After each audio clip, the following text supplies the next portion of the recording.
Lanonana tsotra fa manana ny lanjany no tanterahana tao amin'ny commune Anjevagara tamin'ny andron'ny omaly fanolorana fandanjana zaza izay no natao tao an-toerana ary dia ho fanampinan'ny zaza voateraka sy ny latsaka ny 5 taona dia misy ihany koa ny fandaharana asan'ny USAID mikolo iarahana amin'ireo Amerikana. Zaza iray amin'ny roa no tsy ampilanja eto Madagasikara. Manoloana izany indrindra dia miara-miasa amin'ny fanjakana malagasy ny Amerikana amin'ny fandaharana asa USAID mikolo ho fanatsarana amin'ny fahasalaman'ny zaza. Noho izany dia nisy omaly ny fanolorana fandanjana zaza ny tanterahana tao Anjevagara ao amin'ny distrika Antananarivo Avaradrano. Ny tanjona amin'izao fanomezana fandanjana izao dia ny fanaraha-maso ny fahasalaman'ny zaza voateraka sy hatramin'ny 5 taona. Fitaovana avy amin'ny mpiara-miombona antoka amintsika dia ny USAID amin'ny alalan'ny USAID mikolo zany.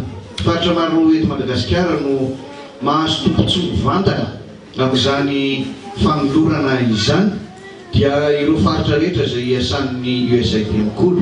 Sy revony taona riavana fa misy ny fandrindrana asa eo amin'ny Ministeran'ny Fahasalamana apetraka ny amin'ny fitsinjarana ihany koa ny faritra izay iasana. Ka izay mahatonga anazy hoe any amin'ny faritra misy USAID mikolo aloha no resahany etono fa eo koa ny faritra izay iasan'ny ONN, ny UNICEF sy ny hafa ihany koa izay mahazo ihany koa ny fanampiana toy izao. Zava-dehibe ny hetsika ho sisitsika ary mahate-hidery satria mampiroborobo ny fampandrosoana ny fahasalaman'ny rery sy ny zaza.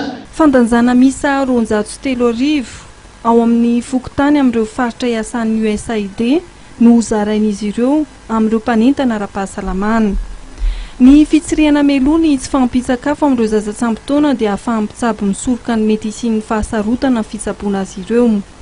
Ankoatra ny fanolorana fandanjana dia nisy ihany koa omaly ny fanolorana ho an'ny fianakaviana 520 ho an'ny fianakaviana salama indray ny mari-pakasitrahana ankonana miendrika salama.